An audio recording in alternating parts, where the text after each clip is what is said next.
Bom dia para vocês que acompanham a Notícia Pro Trabalho. E hoje é segunda-feira, dia de falar sobre diversidade como um todo. Para essa reportagem especial, né? Primeiramente, eu quero até, antes de anunciar a reportagem, agradecer que hoje a gente está com um convidado especial aqui na notícia, que é o intérprete Marcelo Gucci. Obrigada, amigo, por estar aqui com a gente. Ele vai traduzir para os nossos amigos surdos um pouquinho do que a gente está aqui conversando. Mas o entrevistado de hoje não é o Wellington. Tudo bem com você? Estava com saudades já. Bem, bom dia para todos. E o nosso convidado especial de hoje, a conversa já estava animada, imagina, estamos num ano eleitoral e a gente hoje está aqui com Paulo Scavazin. Flávio Scavazin? Scavazin. Quer dar uma olhada aqui, Marcelo? Sim. Scavazin.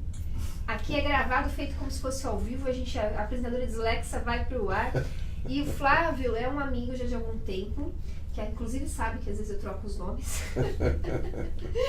em razão do distúrbio da fala e da escrita. O Flávio é um especialista em gestão pública. O Flávio também é uma pessoa com deficiente, teve um dos membros, né, uma das pernas, a perna direita do Flávio é amputada, né? Sim. E eu acabei de saber que você não tem uma das vistas? Sim, eu sou vitimado pela talidomida, que foi um medicamento dos anos 50, 60, que surgiu, mas que ainda faz vítimas até praticamente hoje, ainda faz. Eu nasci sem um encurtamento muito grande de uma das pernas, né? E um problema num dos olhos também, né? Então tem uma bilateralidade sempre comum à talidomida que me afetou nesse sentido, né? Ainda que eu fui dos menos afetados em função de tantas deficiências que tem na talidomida no mundo inteiro, na verdade, né? E dentro da nossa comunidade, que temos a comunidade da pessoa surda, mas a nossa comunidade ampla, das pessoas com deficiência no geral, da diversidade, você foi presidente de alguns órgãos importantes enquanto gestor público. Conta pra gente um pouquinho da sua história. Olha, eu fui na verdade, fundador e vice-presidente por quase 30 anos da Associação da Talidomida, né, PST, que a gente conseguiu bastante leis, a gente conseguiu uma série de conquistas para as pessoas com deficiência dessa área da talidomida, né? E depois disso eu presidi o conselho da pessoa com deficiência por um tempo também, que a gente conseguiu algumas coisas, inclusive a isenção de ICMS para próteses, órteses, uma série de coisas lá que na época estavam pegando firme. E mais tarde eu fui coordenador de programas da Secretaria de Estado da Pessoa com Deficiência aqui em São Paulo, né? Então, também sempre voltado para projetos concretos voltados à pessoa com deficiência. Eu sou muito menos discurso e mais projetos. E quantos anos já de atuação, Flávio, em prol da inclusão das pessoas com deficiência? Olha, eu comecei a me dar conta da necessidade de lidar com isso em 1992. Comecei a me incluir, na verdade, no rol das pessoas com deficiência, porque eu fui sempre criado de uma forma inclusiva. Então, meus amigos, nenhum deles tinha deficiência. Eu nunca me dei conta, na verdade, tanto da minha deficiência por conta disso, porque por isso que eu defendo a educação inclusiva, que é como a mais importante, porque eu realmente fui desse lado, né? Só que eu me sentia como pessoa com deficiência em 92, que daí eu comecei a atuar, militar pelas pessoas com deficiência em 1992. A partir daí nunca parei, né? Isso que era uma curiosidade minha, que você já esclareceu, não deixou nem perguntar. Porque às vezes, né, quem nasceu primeiro, o gestor público ou a pessoa com deficiência militando em prol dos seus direitos e aí sim gestor público. Não, isso era tão natural que o gestor público veio mais forte. Sim. E hoje a gente está, né, atualmente esse ano já é um ano de eleição. A gente vai eleger deputados estaduais, federais, nós vamos eleger, renovar o nosso Senado, graças a Deus, né? Vamos ver se a gente tira as porcarias lá, coloca a gente nova, né? Renove quem tá de bom lá, porque em todo lugar tem gente boa e gente ruim, claro. Renove, reeleja quem você votou como senador e acredita que fez um bom trabalho, e principalmente, além do presidente da República, os governadores. E como é importante que a gente dissemine e a gente provoque, né, o nosso telespectador, que é em prol da inclusão, para que ele observe, será que na proposta do seu candidato a governador tem um olhar para a pessoa com deficiência? Ele está fazendo a propaganda dele de maneira inclusiva? Isso não seria uma questão interessante para que todos nós, cidadãos, com ou sem deficiência, acharmos que realmente ele vai olhar por todos e não só por uma determinada bandeira? Né? É muita coisa. O que a gente pode provocar, ou quando a gente tiver a oportunidade de estar nesses encontros que estão sendo promovidos com os nossos candidatos, numa roda de debate, o que a gente pode provocar enquanto cidadão para que tenha de política pública lá? De que maneira que a gente, como cidadão, pode também abordar um gestor público, a gente pode participar mais ativamente da vida pública? O que você sugere com a sua experiência, Flávio? Olha, a questão da pessoa com deficiência, ela se tornou bastante divulgada de uns anos para cá. Então, na sociedade, as pessoas começaram a compreender bem o que era uma pessoa com deficiência, começaram a ver próteses, órteses, que é o mais visível, que é o lado mais visível, competindo, participando de Paralimpíada, fazendo uma série de coisas aí. E os cadeirantes estão certamente conscientizados a poder sair mais nas ruas. As pessoas cegas hoje não precisam só do braille, que poucos têm acesso. Hoje as pessoas cegas têm uma possibilidade de trabalho, de vida absolutamente normal por conta da informática, como qualquer outra pessoa. Né? Da tecnologia. O Hélio quer comentar alguma coisa disso. Não, sim, é verdade. Nem todo cego, né, depende do braille apenas, né? A gente depende pelo contrário, muitos cegos que perdem a visão depois de adultos não dominam o braille de jeito nenhum, é difícil, né? Não adquiriu aquela sensibilidade ao tato que uma criança... E lembrando, ninguém tá falando que o braille vai morrer ou que vai acabar, porque tem surdo cego, tem outras coisas que envolvem. A gente tá falando dos avanços da tecnologia também, como forma de inclusão da comunidade cega. Os surdos, na minha opinião, das pessoas com deficiência são os mais excluídos, né? Porque as deficiências deles não são perceptíveis, e a dificuldade de comunicação é muito grande.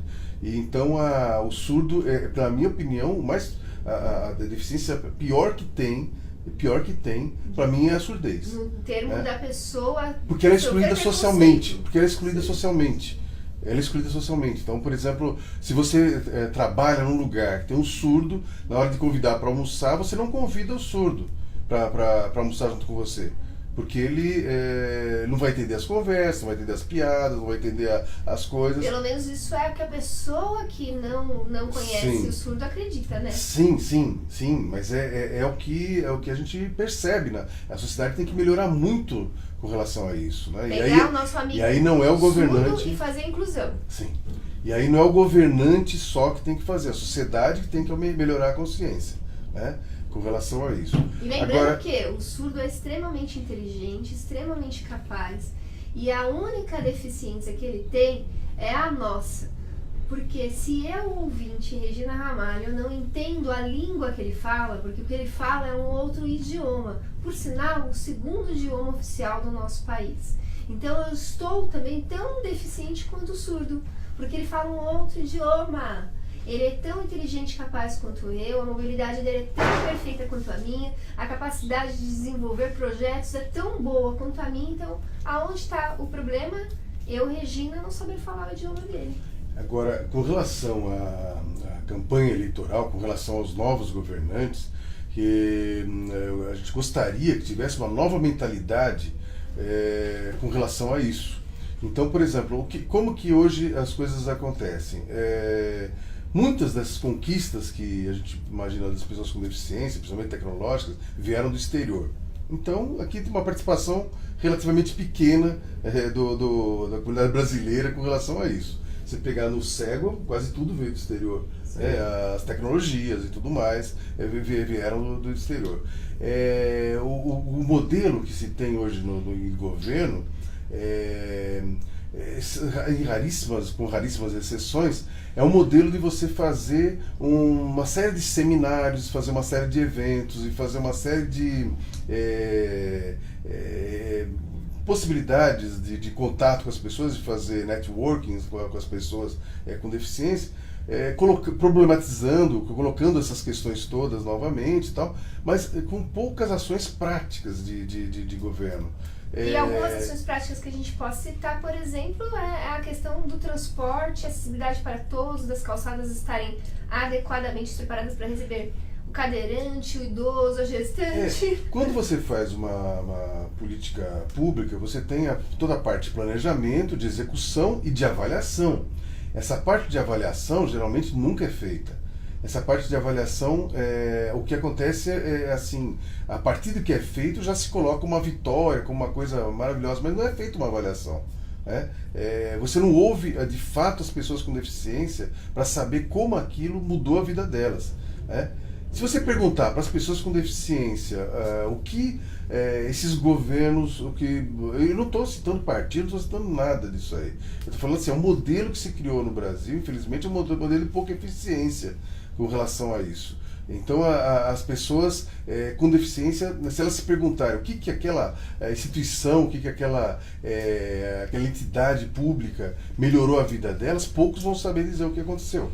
Né? Talvez em São Paulo um pouco mais. Talvez em São Paulo um pouco, talvez um pouco mais. Né? É que também não conheço assim porque se você comparar em termos internacionais, não. Mas se você comparar em termos brasileiros, talvez, infelizmente, tem outros lugares que estão ainda pior que São Paulo. Né? Essa é a impressão que eu tenho pela minha vivência. Né? Assim, o que ele deve estar assim, querendo dizer, né, que o que a gente vê é que acontece, são muitos remendos, né, que são feitos. Então, assim, coisas que não resolvem, mas que pela necessidade imediata é feita. Mas não foi algo pensado desde o início de maneira a incluir, né, o deficiente no projeto mesmo, arquitetônico, enfim. E todo ano entra governador, quero a opinião de vocês dois, né? Todo ano, se o Marcelo também quiser chamar e pedir alguma atenção, vale, tá? Porque falando aqui, ajudando a gente com relação aos surdos, todo ano entra governo, sai governo também, vem a mesma discussão após a eleição, porque antes da eleição não te promete, mas após eleito o candidato com as nossas escolas bilíngues, né? A gente tem pessoas que acreditam que a pessoa com deficiência ela tem que estar segmentada, mas será que ela deve estar numa escola especial? Ou as escolas têm que estar adaptadas para que a gente já desde a tenra infância conviva com a diferença, para que quando a gente se formar e crescer e virar uma coordenadora como a Regina Ramalho, virar um gestor público, isso já seja tão natural, né? A convivência com um amigo com deficiência. Como é que vocês veem isso, principalmente você, Flávio, em termos de política pública? Porque eles resistem, né? Olha, é fundamental as pessoas crescerem todas juntas. Não digo só na área de deficiência, mas brancos, negros, judeus, árabes, muçulmanos, homossexuais, e todos conviverem desde a infância, haveria um estranhamento muito menor ao longo do tempo. As escolas todas deveriam ter essa cultura, deveriam ser de forma a misturar, inclusive os ricos e pobres nas mesmas escolas. Eu defendo a escola pública, universal, né? Onde isso pudesse realmente acontecer. E não é uma coisa que o Brasil não tem capacidade para isso, nem nada, porque a gente tinha uma escola muito parecida com isso há 30, 40 anos atrás. Né? As pessoas se formavam em escola pública, eram escolas melhores do que as que tem hoje, e era tudo meio misturado. O que aconteceu para que a gente perdesse essa qualidade de ensino? Meu pai fala muito sobre isso, que a escola pública antigamente era muito boa. E o que aconteceu? Né? A gente se perdeu no meio do caminho. Talvez a gente não participar da nossa vida política. Não é que se perdeu, isso foi uma coisa programada. As escolas, as empresas públicas privadas nessa área, e até internacionais, teve acordo MEC-USAID, uma série de coisas que foi modificando as escolas no Brasil, esvaziando as escolas no Brasil para que ficassem de uma outra forma. Isso não é uma coisa que a sociedade perdeu por culpa da sociedade, é uma coisa que veio de fora. né? É uma coisa que vem de destruição, na verdade, desse tipo de instituição pública onde isso fosse possível. Aí eu vou entrar numa outra esfera que eu não vou, mas eu recomendo as pessoas lerem ou verem, né, um filme que mostra como isso evolui, do Noam Chomsky, que é o maior pensador hoje vivo, talvez, que coloca sobre sobre questões genéricas da sociedade aí, que acho que dá para ver como é que isso acontece, na educação, na previdência, uma série de coisas.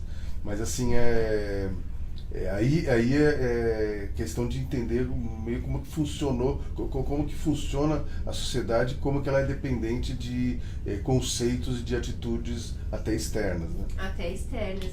É legal também a gente conversar, porque você trata de um ano eleitoral, então a gente está falando de políticas públicas, educação, né, trabalho. Vamos falar um pouquinho da saúde. Então, por exemplo, no caso dos nossos amigos da comunidade surda, você já imaginou um surdo com depressão? E imagina ter um intérprete lá. Então, a importância da gente influenciar também que profissionais da saúde aprendam esse segundo idioma. Eles não aprendem para quando querem atender alguém que fala alemão ou japonês? Que tal a gente também ter? Porque não dá. Imagina uma consulta ginecológica, um momento tão íntimo de uma mulher, e ela ter que estar com o seu companheiro, com a sua mãe, e um intérprete junto ao médico para saber do bebê, para saber se ela está bem ginecologicamente falando. Não precisa nem ser questão do surdo. Basta você, sem um intérprete, ter que ser atendido por um médico na China. Se você ser intérprete, como é que você faz? Né? Como é que você vai explicar onde você está sentindo dor, onde é que você tá, como é que você está se percebendo e tudo mais? Como é que você vai explicar isso? Né? Então isso é a mesma dificuldade. Isso é uma bandeira para o governador, né? Isso é uma bandeira para o Senado, isso é bandeira para o federal, né? Para que a gente tenha um olhar para isso, né? De motivar e disseminar essa cultura. Wellington, você quer pontuar algum comentário? Não, concordo sim, né? Você pensar, né? Quando você pensa em acessibilidade, em ação para o deficiente, é um erro você pensar que isso só vai beneficiar ele, né? Quando você faz algo para beneficiar a pessoa com deficiência, você beneficia a sociedade por inteiro, porque muitas outras pessoas que não têm deficiência, mas podem se encontrar, se não agora, mas daqui a pouco, daqui a uns dias, daqui a um mês, no futuro, na mesma situação. E como ele falou, né, é o mesmo caso de alguém que precisa se consultar fora do seu país, né, como é que funciona. Então bem um exemplo bem pertinente. Uma coisa que como a deficiência física é mais visível, né, eu usava muito exemplos assim de pegar, dificilmente você tem grandes personalidades políticas ou culturais ou de alguma forma que em algum momento não tenham que ter estado em alguma cadeira de rodas, mesmo que temporariamente. Daí que ela vai descobrir que onde ela mora não serve para ela, que ela vai descobrir que os lugares que ela vai não servem para ela e tudo mais, né? Porque eu estou falando da pessoa com deficiência física, porque essa é mais visível. Mas os sensoriais é o dobro, se você pegar em qualquer estatística, os sensoriais são o dobro da deficiência física, né? Você pegar cegos e surdos, por exemplo, se qualquer estatística, se você tiver, pelo IBGE, por todas as estatísticas do IBGE, mas de qualquer cidade, geralmente é o dobro das pessoas com deficiência física. A gente só olha pessoa com deficiência física. Né? Na sociedade a gente só olha porque é o lado visível. Até durante um longo tempo era esse o símbolo, né? Flávio, já está dando o nosso tempo. Estou muito agradecida de você estar aqui com a gente. Obrigada. Né? E ao Marcelo, ao Wellington também. De que maneira as pessoas podem, inclusive políticos dos mais diversos partidos, que quiserem conversar com você e entender um pouco mais dessa nossa paixão, que é a diversidade, né, que vai muito mais além da pessoa com deficiência, mas é o todo, é o homem, é a mulher, é o negro, é os nossos imigrantes que têm sofrido muita discriminação ultimamente, e a gente não pode deixar que isso aconteça, né, nossos irmãos serem maltratados, assim como a gente não quer ser maltratado, nem quer que os brasileiros sejam maltratados em nenhum lugar do mundo, quando forem trabalhar, estudar, passear. Por onde a gente entra em contato com você para saber outras informações? Olha, pode ser pelo e-mail, WhatsApp, né? Como queira, né? Passa o WhatsApp pra gente, por Ok, favor. o meu WhatsApp é 983537070. Então é 11, né? Prefixo São Paulo, 983537070. E o e-mail é fscavazin, eu vou soletrar o Escavazin, né? FSCAVASIN@uol.com.br. Então, repetindo, FSCAVA, S de sino, I de igreja, N de navio, @uol.com.br. Obrigada. O Wellington, quer passar o contato para quem quiser fazer massagem com você? Bom, quem quiser também conhecer um pouco sobre o nosso trabalho, sobre a nossa empresa, pode acessar também o site massagenotrabalho.com.br. O Wellington ainda não está falando Libras, vai estar ali todo interessado, já ensaiando alguns sinais, né? Nós estamos terminando, é um bom dia, né, que a gente deu hoje. Você já sabe fazer bom dia em Libras, Wellington? Já sei, ó. Bom dia. Bom dia. Certo, Marcelo? Certinho. Bom dia. Daqui a pouco ele está se interessando em aprender Libras tátil também para poder se comunicar e atender melhor a clientela dele lá. Olha que bacana. Imagina as crianças aprendendo Libras já na escola, no primário. Que maravilha que seria. Sim, é o ideal. E é o que a gente sonha, né? Que elas tenham uma opção. Como elas têm opção, não é que todo mundo vai aprender Libras ou que todo mundo vai aprender inglês. Não, mas que elas também tenham pelo menos esse conhecimento de que a gente está falando de um idioma, o segundo idioma oficial no Brasil. Obrigada por vocês conversarem com a gente aqui, véspera de eleição. Agradecimento a Deus Pai Todo-Poderoso, que a gente possa continuar aqui, à frente dessa ferramenta de comunicação, levando informações que transformem. Tchau! Tchau, tchau.